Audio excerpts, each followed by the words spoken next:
listening to the Board Game Snobs podcast, a ridiculous podcast with ridiculous hosts that discuss ridiculous things, and any mention of board games is purely coincidental. And so, without further ado, and with a heavy dollop of shame and embarrassment on my part, I give you the Board Game Snobs. I'm your host, Gaby.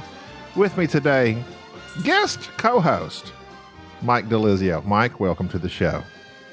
Thank you, Gaby. Guest co-host sounds like, I don't know, it sounds a little placating. Like, look, I gotta give you a title. I have to call you something. I can't just let you sit here. I have to give you some type of honorary title. So, guest co-host, I suppose I'll take it. But make no mistake, Gaby, I'm gonna make the most of this opportunity. Well, you're gonna have to, because your contemporary is primary guest host. Please do not refer to him as my contemporary. I think that if I have to think of him as my contemporary, I have to rethink the entire framework of the universe, Gaby. As you know, if we don't say his name, he won't even listen to the podcast. So you got to say it at least a couple times throughout. Well, the thing is, he would listen regardless because he thinks there'd be a hope. The thing is, we let him off the hook really early by giving him his little call out. What you should have done is waited to the very end. I'll edit it out. And then, you know what I mean? There you go. I like that. I'm going to edit it out. I'm just saying, have we said his name? Yeah, you definitely said his name. Okay. Also, you said the word edit, which is a term that I'm not familiar with. So is it true that people edit podcasts? Is that what you're telling me, Gaby? Is that actual editing happens during podcasts from time to time? Some of us do. Some of us do. And, you know, it's something I'm proud of. I do with great vigor, because without it, we'd have been, you know, run off the airwaves of podcasting long ago. I make us sound somewhat sensical. Well, that is an impressive achievement for sure, knowing the people that frequent the Board Game Snobs podcast. But,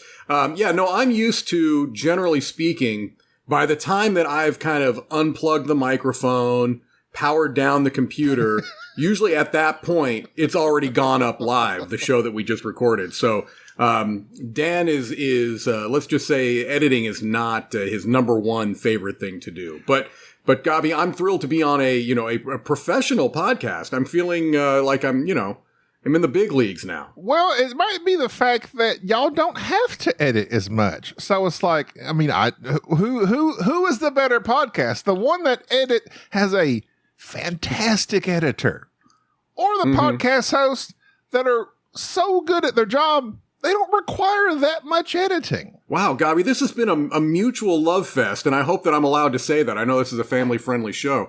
But yeah, I think we both have a great deal of appreciation for each other. I for you, for sure, Enrique, and I think we'll stop there. I think that that's where the end of my appreciation goes. Sounds good. That's where it should. It's wonderful to be here, Gaby. Thank you for asking me to come. I get to get a little bit of nervous energy out because tomorrow, I haven't even really talked to you about this, but tomorrow I fly to Germany. Oh my God. For the Essen Game Fair. It'll be my first time going, to that convention. It'll be my first time in Germany. And I'm going to say it because I'm excited about it, even though I'm only going to see the airport. I'm also going to be flying into France. So I'll be able to say I've visited two countries I've never been to before, although Paris is not really, that's kind of a cheat because I'm only seeing the airport. But I'm very happy for you because I remember you joining I remember discussing, you got on the Dice Tower and then everything gets canceled. Yep. That's exactly right. We were scheduled to go to the UK Gaming Expo and to Essen, and both got canceled because it was the onset of COVID. And so I was pretty gutted. I was like, my first year here, I was super excited about it, and it didn't happen. But now, while I haven't had a chance to go to UKGE yet, maybe one day, I am going to go to Essen. And so I'm very, very much looking forward to the experience. I don't know that I'm looking forward to the travel, but I am looking forward to the experience. Do you have like Valium and a flask of whiskey to help alleviate that? Or how do you deal with flying? Because I do not deal with it well. Well, generally speaking, I don't have a huge issue with flying in general. The only real issue that I have is that, this is going to be a lengthy flight, of course, transcontinental and such. But it's also going to be a red eye where we're leaving in the evening here and we're going to be arriving tomorrow or Tuesday morning there. I don't sleep well on planes. And so I'm going to take some Benadryl, maybe. Maybe I'll do the Benadryl thing. And I've had people kind of recommend that. And I've taken Benadryl before in situations where I kind of needed to get a little bit of sleep. We'll see what happens, Gaby. We'll see what happens. In order to fall asleep on that one, you may need to take a bilio of Benadryl. Oh, breaking out the new terminology. Had you heard of this word before? No, of course not. No one has. No. I'm still relatively sure I don't he think made it they've up, said that though, since Queen Elizabeth was born, perhaps, maybe. Too soon. Too soon. My apologies.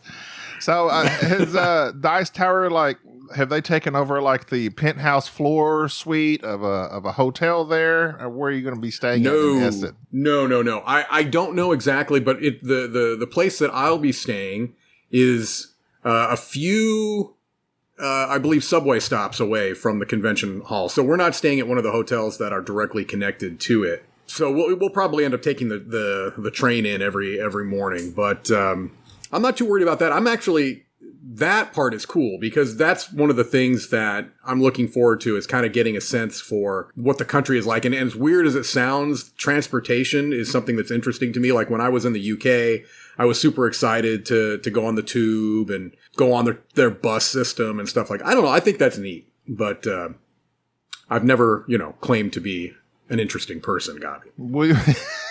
You don't have to claim to be when you are one, dearest Mike. Let's keep that love fest going. You're one of my heroes. Dan, not so much. No, well, look. Dan would be the anti-hero, is that Dan's right? The anti. He's the Black Adam of the podcast, if you will. Yeah. Are you excited about Black Adam? No, don't know the character. Never heard of him until a few years ago, and I'm like, oh, okay, well, whatever. The Rock pretty much is The Rock in every movie. Maybe he'll be somewhat more gloomier in this movie. We'll see what happens. But I mean, it's just The Rock. I enjoy his stuff. I'm a popcorn movie type of guy. And I didn't even go see Thor when it came out. The most recent Thor. I waited till it came out to Disney Plus before I watched it, and it was fine. I was a little disappointed, but I still haven't seen that. My wife saw it, but I haven't seen it yet. So I'm one Thor behind. It's got a few laughs in there.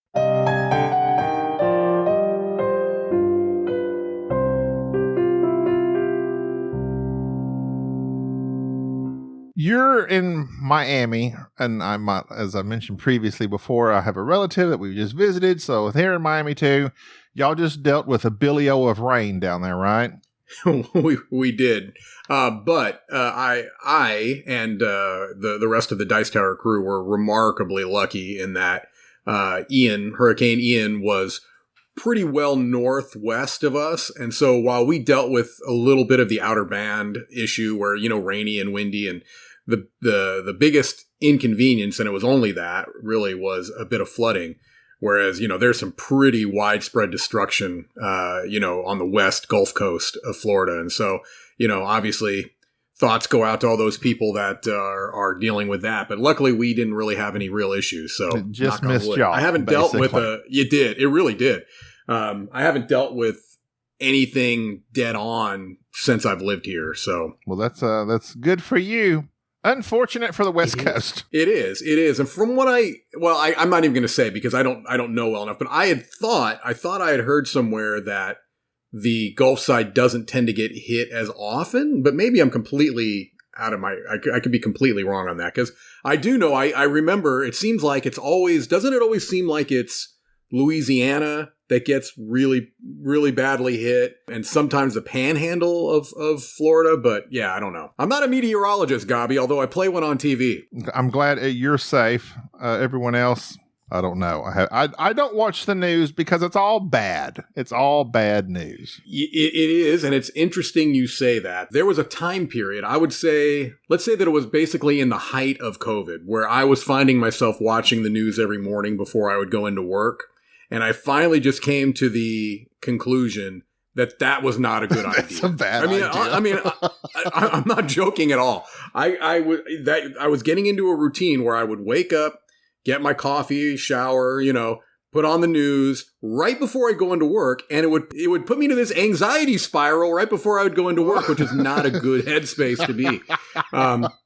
So the news is, look, with the way news has evolved over the years, I'm a man of a bit advanced age. At least that's what everyone tells me. I'm older than you, Gaby. What? But I do remember. I am. It's true. I do remember when news primarily. I was a kid, but I do remember when news primarily was the evening news or the drive time. It usually came in like this. Beep, beep, beep, beep, beep, beep, beep, beep. Right, yeah. Right. Through teletype. Yeah, absolutely. And Walter Cronkite used to come to dinner at our house all the time. But the kid just shot. But that used to be the news, right? But now it seems like it's more about kind of stirring up people's emotions, and what's going to get the views is going to be the things that freak people out. Al Capone on a rampage in Chicago. Yeah, see? All of a sudden, you've got the newscasters are all hitmen in a 20s gangster flick. Let's send it over to Mickey with the news. Yeah. Oh well, I don't forgot what we were saying. Oh, bad news. Yeah. That's what Twitter. They call it doom scrolling. Because literally you're just looking at all bad news. It's awful. It's absolutely awful. And of course they slant it towards negative things because unfortunately that is what we are attracted to as weirdo humans. We're like, what happened? Oh, what's this bad news that's going on? Well, I think that it's akin to the, rubbernecking when there's an accident, right? There is a morbid curiosity that I think most of us have. And, I think it's a pretty universal human trait. I think some people are maybe more attracted to that than others, but I think it's pretty universal that when there's something that is, shocking or even potentially tragic, that it's going to get your attention. So I get that, but I also get that it's probably not always in our best interest to surround ourselves, to become enveloped like a pig in a blanket with that crusty croissant of tragedy. The tragedy kolache, you might say. oh, kolaches, Gaby. Do they have those around there? Yeah.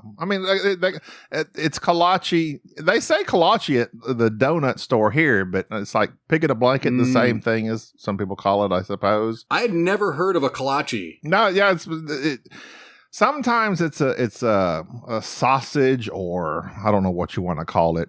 It might be wrapped with some sort of breading, or like the kolaches here kind of look like it's some sort of roll that is just a sausage has been stuffed in the middle of. What the Brits would call a sausage roll, yeah.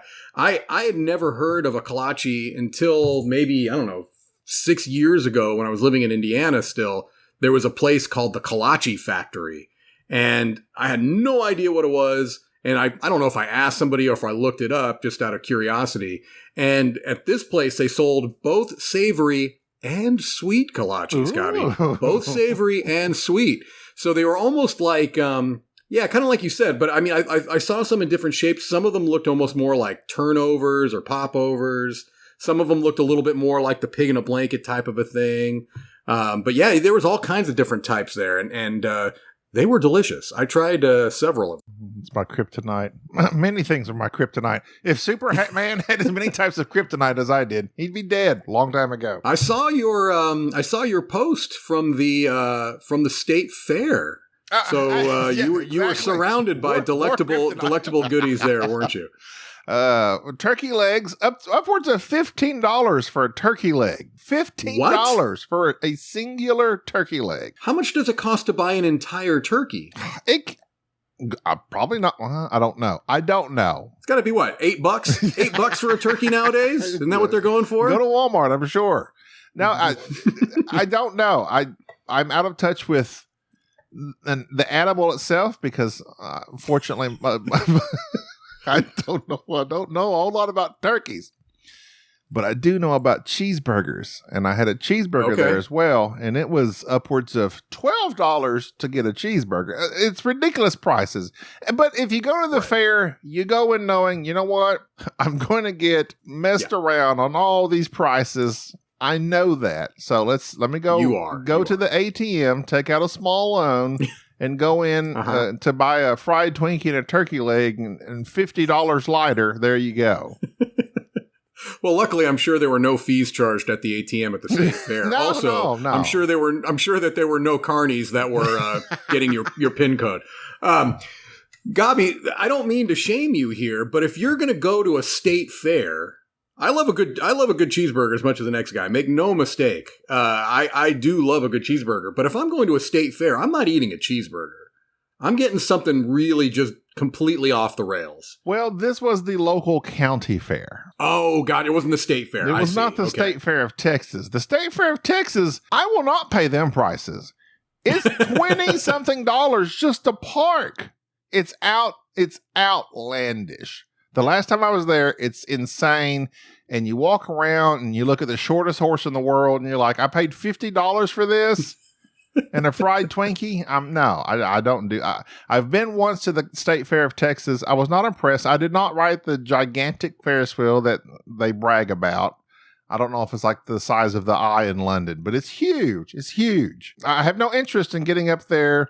I'm scared of heights in the first place, so no Ferris wheel for me. And you walk around, and it's just hot and miserable, and you can look at some animals, some livestock. I've seen livestock. I live in the country. I don't need to see cows and horses and all this stuff. The shortest horse in the world, I want to go check it out.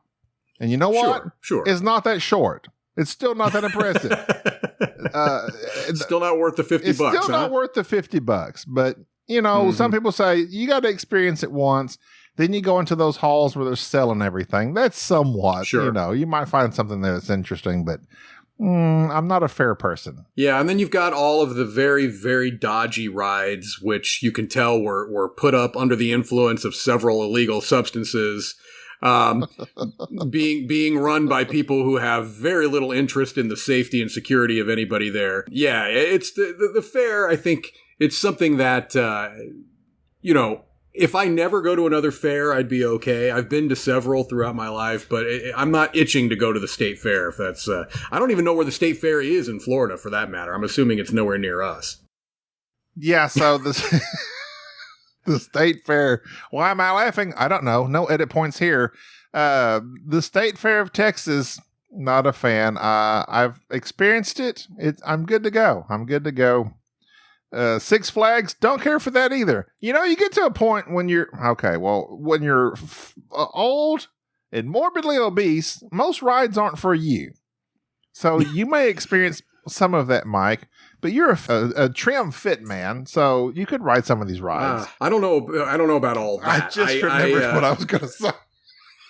You remember what you're going to say. Let's double back, Gaby. So look, for the benefit of the listeners, we were talking about the state fair, and it was such a entrancing, spellbinding conversation that Gaby got lost for a while. And he had something he wanted to say. I stepped all over him like as if we were dancing. Words. No. And you know what? It's a stupid comment, but I had. Well, I need to hear it now. I have to hear it now. I was going to say, since TikTok and I see all those videos, I have no interest in any rides at a fair because TikTok is mostly filled with rides gone wrong from the fair, and I have zero desire to experience that myself. Wow. Well, Gaby, if there's one thing that comment did, is it made me, maybe for the first time ever, have me want to look at TikTok because I probably shouldn't take it as a point of pride because it really does, put me out there as a bit out of touch with modern culture, but I've never downloaded. Now I've seen TikToks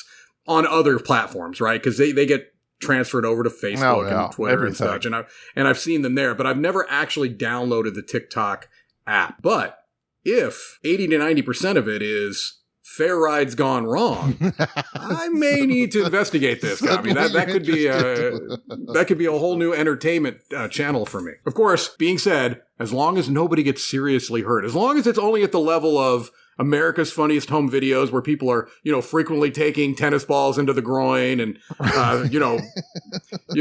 head over heels into a backyard's pool or something like that type of stuff I can handle. So speaking of Billy O,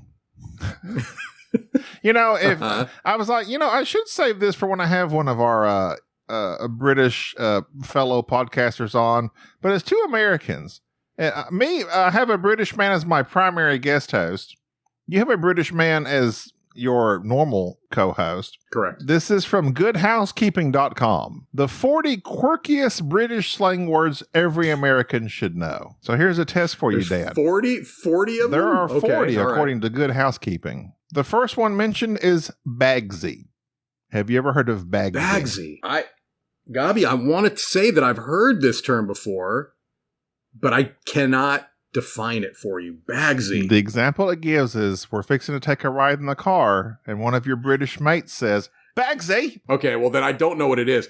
But it doesn't say we're fixing to take a ride in the car there, does it? On the site? Is that really what it says? Good Housekeeping has gotten pretty folksy, haven't they? No, in fact, it says shouting Bagsy is the equivalent of claiming shotgun on the front seat. I have heard it. Now that you've given me the context, I have heard it, but I would not have been able to recall it. I think it's similar to dibs. That makes sense. Have you heard of a bog roll? I have heard of a bog roll, Gaby. What is a bog roll? You know what that is? That is toilet paper. It has to be toilet paper because I've heard of, thanks to Dan, I've heard of a bathroom referred to as a bog, and then I have to assume that a roll is a roll for the toilet. Am I correct, Gaby? You are correct, sir. That's fantastic. A point for Dilisio. Yeah, a bog. I mean, a bog here is like it's gonna be like right? a swamp. Yeah. I mean, I guess that equates. So could you call an alligator a bog roll? A bog log, maybe? If you have a bog log, you definitely need a bog roll, Gaby. That's one thing I've learned in all of my years. Is that you have to have a bog roll if you've got a bog log. With you and Dan, it always goes back to bathroom humor for some reason. I didn't realize that so much of what I said was scatological, but apparently it is. I really probably need to do some deep inner work to try to... The scat cast. That's what... If that doesn't exist, I will eat this paperback. I'm sure there's a scat cast out there. I'm sure there is, unfortunately. Okay. Some of these things, I'm not budge up. You ever heard of budge up? Budge up? You're on a subway and someone says, budge up, mate. Does that just mean like scoot forward? Basically, yes. Move over. Oh, okay. I had not heard that, but you gave me the, big clue. What about if someone says, oh, no, I'm not going to go in. See, here, I tend to go Australian. I don't know what. I'm not going to go in there. That's not a knife. That's a knife. All right. I'm not going to go in there. There's a chock-a-block of people in there. Yeah, chock-a-block just means full. A whole lot. Big, look at you. Mm-hmm. He really is rubbing off on baby. You. I'm an international man of mystery. Don't let anyone tell you different. Codswallop. I have heard codswallop. I've heard it from Dan, I think. I'm not going to be able to say, but I thought it was kind of like a big mess or something like that. Yeah, it's nonsense. Okay, nonsense. So basically, 95% of the Sporadically Bored podcast. Sporadically, yeah, there you go. Codswallop the podcast. See, I had to get a plug in there because Dan would be very upset if I didn't mention our podcast. Basically, we have the same audience. That's the way this. We do, don't you? I have to think that the Venn diagram for our podcast is just basically one big circle, right? I mean. Except ours may have a few more Texans in it than that's about it. You may have a few Texans that are just skimming around the outside of the circle. Yeah, that's true. Gormless. God, yeah, Dan has also used this word gormless before. He's probably called you gormless. He probably has. I can't tell you. Lacking intelligence. Well, okay, there you go. He's definitely called me gormless before. I would never call you that, but I'm sure I know Dan and how he disrespects you, and you don't need to stand for it, Mike. Frankly, Gaby, I won't stand for it. I refuse to stand for it. I'll sit and take it in the manner that it was given. I'll give you two more. So Two more. I'm sure you know what knackered is. Yes. Very, very tired. If you're knackered, you go to the kip. Is that a nap? No. Or the bedroom? The bed. The bed. The kip. Okay. I've not heard that before. Know your onions. I just now saw this for myself. Know your onions. You really know your onions, don't you, Mike? There I go. Australian again. I like a good onion, mate. And Dan doesn't even talk British. I don't know. He talks something weird. He's not any British I've ever heard of before. Ben Maddox is a true British speaker. He is a true British speaker, and he doesn't even live in the UK. He lives in Berlin, and he sounds more British than Dan. Yeah, Dan, I can't figure him out. He's got a weird accent. It really does have a weird accent. I've been I've mentioned this on our podcast, so you may have heard sporadically this. Bored. Our Venn diagram of listeners may have heard this before too. But I've been having a lot of fun here lately by just asking Dan questions about various towns in the UK that I'm watching on 90 Day Fiancé UK edition. I'll say, oh, this person is from, this area. And I'm like, Dan, have you ever been here? Tell me about this place. And I think he's getting annoyed. So mission accomplished. But if he did know about all those towns, he would really know his onions. He would know his onions. Now, is this a separate thing you're looking at? Know your onions? No, it says, got full marks on your math test? You must really know your onions. Oh, so this is a UK phrase. Yeah. It says the phrase actually serves as a compliment, meaning knowledgeable or clever. That must be why I've never heard that before, because no one has ever said that in and around Dan's presence. He does not know his onions. Well, there's many more. But we gotta eke this out over several podcasts. So I can't use them all at once. No, this is gold, Gaby, and you can't waste this gold. You have to meet it out into just bite-sized morsels. Called milking. Mm-hmm. Milk it for all it's worth. So Gaby, you said you were getting ready to transition to something far more interesting. No, I was not. I'm glad you intervened. Actually, go ahead. I'm hoping you really know your onions. Go ahead. Oh, Gaby, I don't know what the hell an onion is. What am I? I mean, I'm clueless. You've said that you have been like your recording has been less frequent here lately. Is that right? Yeah. Or it's been a while since you've recorded, and you feel a little out of practice. Due to our schedules, we record once a month, and depending on how that month transpires, we record in bulk. And then we milk it throughout the several weeks afterwards. So we record several, and then I'll release one here, release one next week. We are releasing weekly, but we're recording all at once. How is that working for you? How does that work for you, or is that something that you're doing out of necessity, or do you find that you're actually preferring it that way? All of the above. That's a cheat answer. It is nice because it does prevent us from having to if we were to, there's no way we can possibly schedule hey, we need to meet, or even Zoom. Like Jerry just doesn't. Jerry works. He's got stuff going on nonstop. He's building his home presently. That's the biggest thing.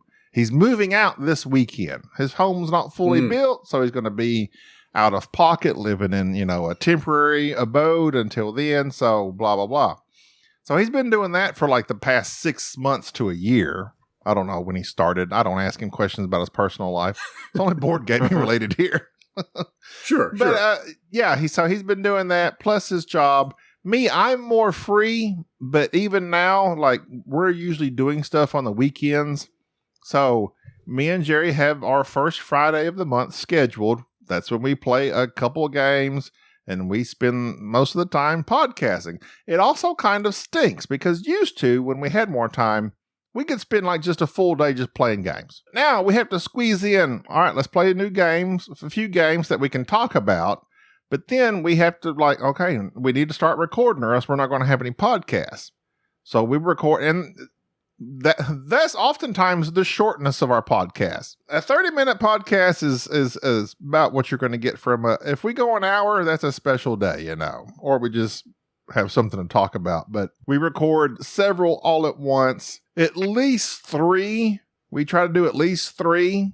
And then I've been supplementing that with shows like this one where I have to find someone else to co-host with me to fill in the gap until we can get together again. Now, that is not ideal because we do get Facebook posts, emails, all these things that are more current that we may say something in our podcast that we've put out the first week. Well, then someone responds to that.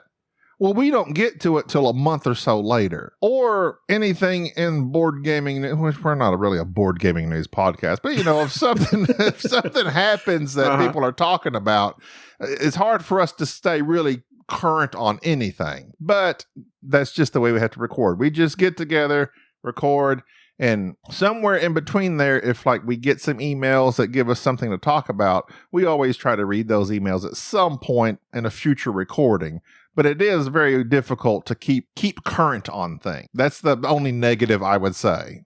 That and the fact that we're always going meta. I always go to meta. But behind the scenes stuff, when we get together to record, and most people won't know, but so the podcast after this one will be, we get together this Friday. Today's October 2nd, the Sunday.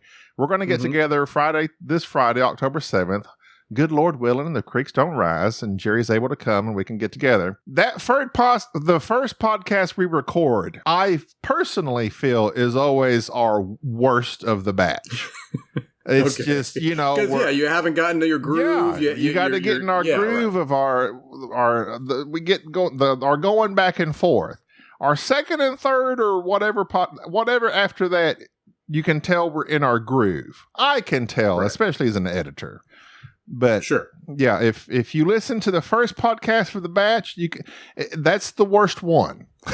And then the second, third, fourth, you can say, okay, now I'm back. And that's why I was jokingly saying, well, not jokingly, it's it's been a while since I've podcasted. I set up my equipment. I'm like, how do we do all this again? This was a shrewd move on your part, Gaby, because if I'm understanding this correctly, you're going to have this scheduled so that this episode goes up right before that first one of the group that you'd be recording. And so when you have this, even that one is going to sound fantastic because you have me to kind of set the plate, right? You lower those expectations. And so then people will come in and feel like, hey, this is the Board Game Snobs gold that I came here for. I do what I can, Gaby. I will lower expectations. That's why they pay me the big bucks. You got to lower those expectations. You're being too modest, Mike. Now that you're in the big time of the Dice Tower, you're a name to be reckoned with. I'm going to put you in there in bright shining lights on the marquee so that those numbers come raining down upon the probably most downloads of the year. That'll break Dan's heart, but most downloads of the year. You probably are, I don't know who your hosting service is, but you may want to actually get in there and go to the higher level, because if you do put my name in there, I'm not sure that your server is going to be able to handle that amount of downloads, Gaby. So just be prepared. But your life is about to change right now. Enjoy normal life as it is right now. You've got a very small amount of time to live as a regular human being. Let me just put you this way. After this podcast, the next time you go to the fair, you're not paying a dime. You're not paying a dime. You're going to be showered with turkey legs. They're just going to be thrusting them upon you. And I personally don't like turkey legs. There's too many tendons. I don't either, Gaby. Bones. Charday loves them, but they're too hard to eat. It's basically just a handheld gristle stick is all it is. I don't like any. I'm not even a fan. You ready for this, Gaby? You think that's a hot take? Get ready for this hot take. I don't even like chicken wings because I think they're too much effort for what you get. Now, boneless chicken wings, perfect, because that's basically a chicken nugget. That's like popcorn. You just don't go, right. Go, yeah. Yeah, you just drop those right down the gullet. But chicken wings are too much work for what you get. Drop down the gullet. I wonder if that's an American phrase the British are familiar with. That's a good question. Maybe I'll break that one out when I get into to Germany. And say, pardon me, do you have a pretzel that I can drop down my gullet and then watch as security tackle me? What's this exotic language you speak? Oh, that's French. I'm trying to. What was it? What is this language you speak? You're in Germany now. Oh, Americans never sounded stupider on this podcast. Nope, you definitely come in with the Peter Sellers Jacques Cousteau there. Does your dog bite? Oh, no, my dog does not bite. You know that gag? That's like one of my favorite gags of all time. Yes, I thought you said your dog does not bite.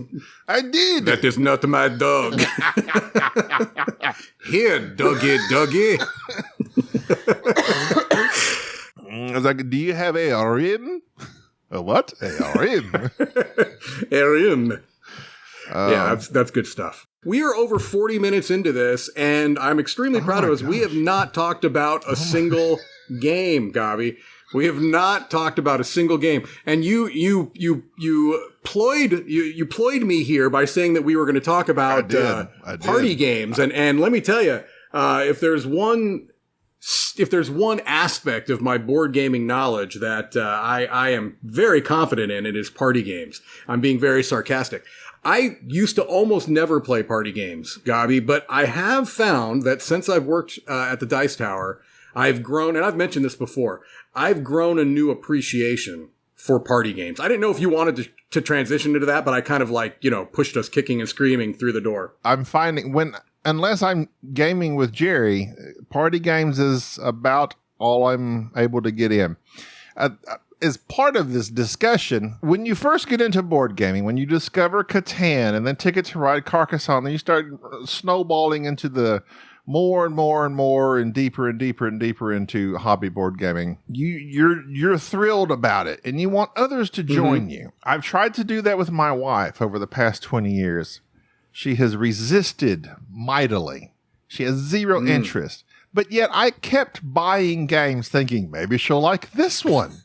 Maybe she'll like this one. And 20 years into the, let's see, no, actually, we're going on 24 years.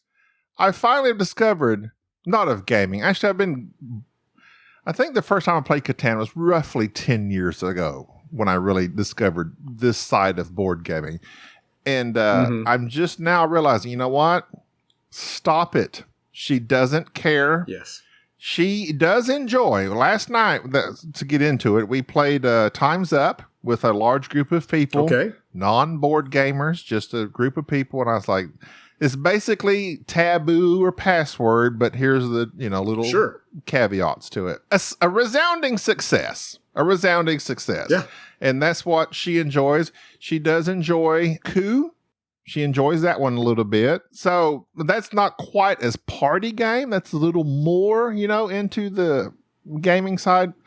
But so I was going to start with, 2 weeks ago, a friend of mine that I have played Terraforming Mars with and a few board games, worker placement style, he was bringing his nephews over. They're ages 16 and 14, and they were going to, him and his wife were going to spend the evening with us. He says they enjoyed Patrician. I showed him Patrician, which is a very simple board game. And he took it to them. They enjoyed that. And they have since purchased like Ticket to Ride. And they're 14 and 16. So I'm thinking, okay, what am I going to show these kids to? So I curated Royals, one of my personal all-time favorites, a Dice Tower essential. It is indeed. I was going to mention that, but I didn't have to because you're a professional. Love Royals. And to me, it's Ticket to Ride, but better in the fact that you're doing this, card set collection of cards, and then you play them to go into these area control, I guess. Fantastic game.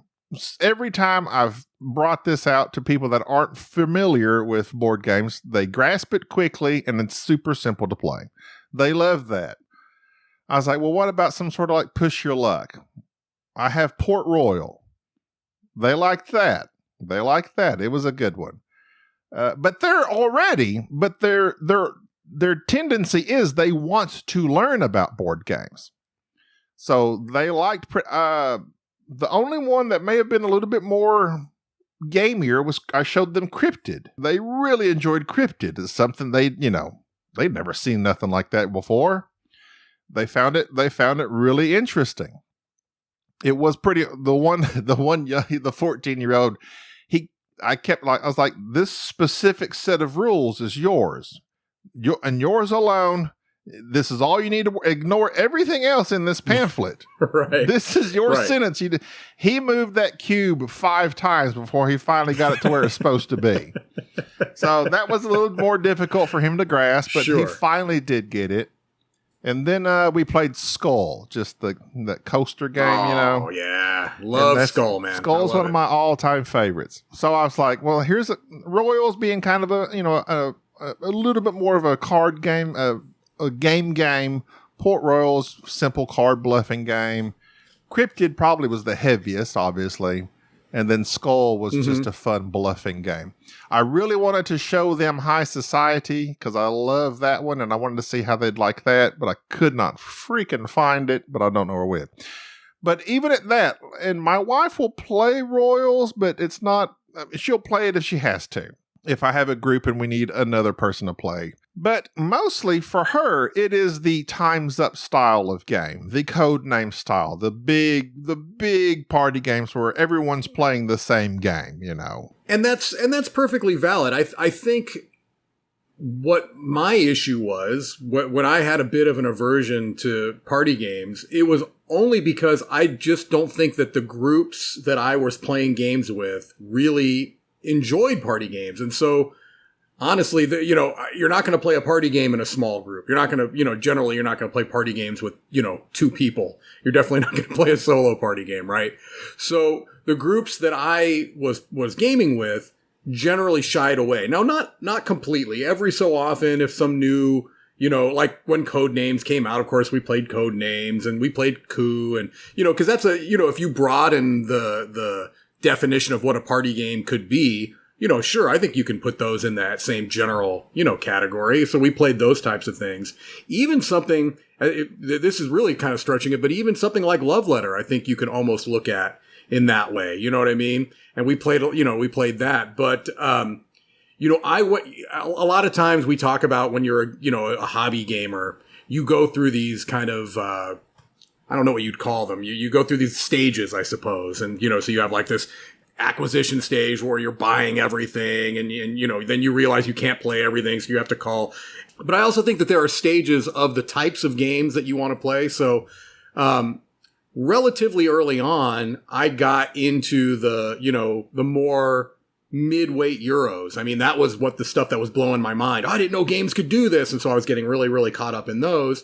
And I was maybe discounting the importance, if that's the right word, of these other types of games. And the funny thing is that now I'm finding myself more attracted to lighter games, party games, games with heavier interaction, just because that's the kind of mood that I've been in lately when I'm playing games. That's not to say that it's not going to switch back. And it's also not to say that I never will play a mid or heavyweight Euro game again by any means, or even an American style game. But I've been finding myself really more attracted to games that are just a little bit more about just having fun with the people around the table. You know what I mean? I played Circus Flocati, which, have you ever played that one? No, never heard of it. It's a Reiner Knizia push your luck card game. Super simple. You could teach it to the same people you're teaching to, these other games you were talking about. It's very, very light. As a matter of fact, it's one of those games. Have you ever played games where, I think Skull is almost one of them, where you almost don't have to teach the rules. You can you take the first turn yourself, and you basically have taught them how the game works. And I like games like that where you don't have to front load them with a bunch of stuff. You're like, here's what you do on your turn. Watch me. And I do my thing. And, I would purposely bust, because it's a push your luck game, to show them how you bust and then tell you how you're supposed to play. Real simple, real fun. So, all that's a long-winded way of saying I'm gaining a new appreciation, or maybe I'm more in the mood for those types of games here lately. Well, I find that interesting, being your job profession. I would think that in what sense? I would think you would be more, not that you wouldn't play those style, but I would think you're also playing heavier games. Oh, I am. Make no mistake. But that's done for a particular purpose. You know what I mean? That's because, we play things for review. I'm taking that out of this conversation because that's a separate thing. doesn't mean that it doesn't mean that means I've lost the joy of gaming. So like if I'm playing, a heavier game for the purpose of review, it's not like it's necessarily a slog. You know what I'm getting at? Okay. So you're talking in your personal life. Personal life, or when I'm at conventions or something like that, or if I don't specifically have a slate of games I need to play for the purpose of review, more and more I'm finding myself going to, games that are on the lighter end of the spectrum. So Clover, we played a bunch of that. Things like we played just on the, we did our Autumn Spectacular last week. And one of the games we played was Telestrations, and that was incredibly fun. We just played like 35, 40 minutes of Telestrations. And you don't keep score. You know what I mean? A lot of these games, you're not even keeping score. You know what I mean? It's just about... Even So Clover. So Clover has... They like that one too. I think they like it a little bit more than Codenames even at this point. Being in... My wife was like, we need to redraw, like she was wanting to amend the rules. I said, no, part of it is you have to think of something to go with these two words. That's the singular difficulty part. That's the whole game. This. Yeah. Right. So, but So Clover has been a big hit because I don't get to play the heavier games but once a month. I would prefer those, but I also, when you're having fun with a big group of people, I don't mind at all playing the Time's Up, the Code Names, a game of Mafia. I love Mafia. I would play Mafia all day. That's one of my all-time favorites, but I like a big group for that, like at least 9 to 10 people to play a good game of Mafia. And you role play Mafia just by showing up, Gaby. Just by sitting at the table, you're role playing Mafia because you absolutely look like a mob boss. I mean, I'm sure you've been told that before. I should use the last name Dilisio, and I'd be more in the groove of things. But that is very true. But you do bring up an interesting point, Gaby, and one that I probably wasn't considering is that I think you're absolutely right. I have the luxury of choosing to play party games now, if that sounds right, if that makes sense, because my job is I'm surrounded by the hotness, right? Like I'm playing all of these games that are kind of the that people are interested in because we want to get them reviewed. And so I think you're right. I think it's the fact that I have access to those and I'm playing them relatively regularly that allows me to explore party games more, because otherwise I probably wouldn't. So I hadn't really even considered that. Well, I'm here to open your eyes, Mike. That's what I do. You are just like a tilt-a-whirl carny. You expose all of the mysteries of life, Gaby, and now I see things through a completely different lens. I have stopped proselytizing, I said. When I first got into gaming, I was like, taking my games with me everywhere, trying to get other people to play. And they don't care. They don't want to. Nope. So I have, as I was saying, I was like, it's taking me, I'm hard-headed and thick-headed, but I'm finally, okay. So you have to just go with the flow. And so we went to a gathering just yesterday evening, and they know you're the game guy.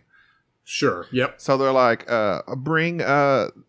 they wanted me to bring Happy Salmon, but I've played that till I get ridiculous headaches, and it's too right. So I forgot that game. We played it the last several times we went out to these groups. I said, no, I didn't bring Happy Salmon, but I did bring Time's Up, and so we played Time's Up. But yeah.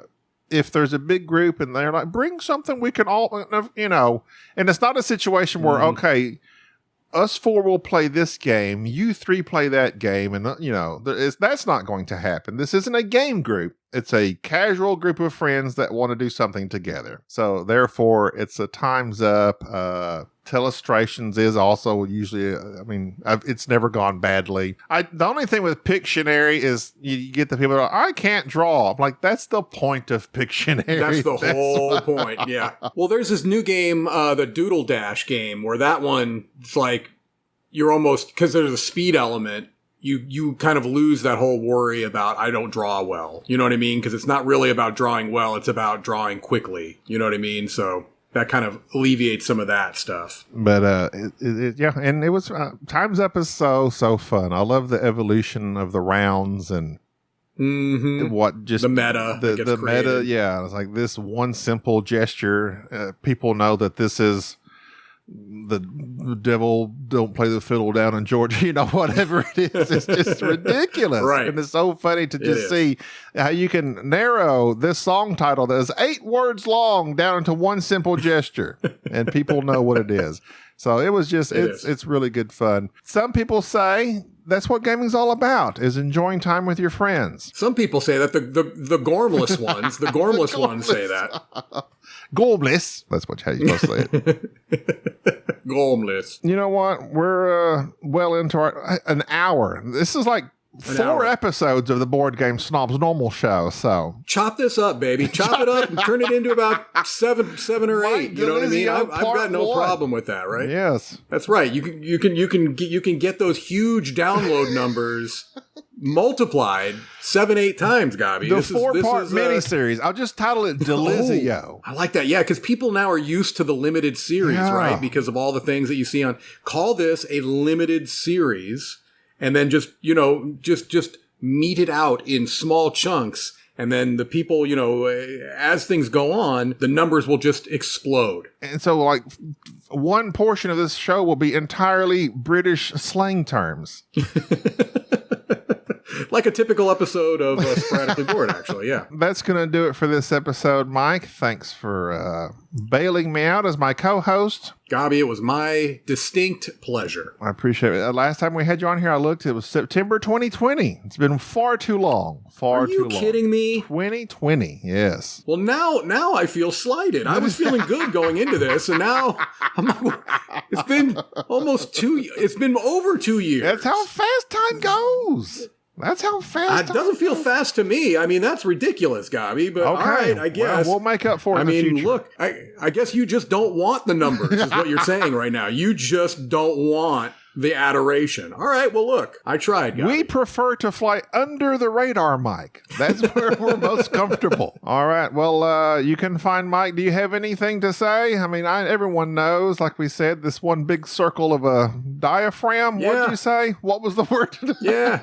I don't think I used that word, Gaby. I think that came directly from you. I take zero responsibility for that. Venn diaphragm that Mike uses.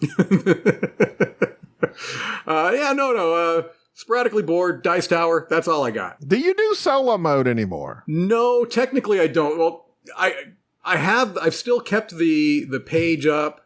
I still have my old playthrough videos on YouTube, so if anyone wants to watch, solo playthroughs, but I haven't, since I've started working at Dice Tower, I haven't done them there because I do solo playthroughs on the channel now, on Dice Tower now. So yeah, it's right now I'm keeping those out there in case people, sometimes people use them to help them learn how to play games. Yeah. So I keep them up there for the time being. Your videos where I learned several. Paladins of the West Kingdom, which I've sold, but I learned to play on your solo mode. Yeah.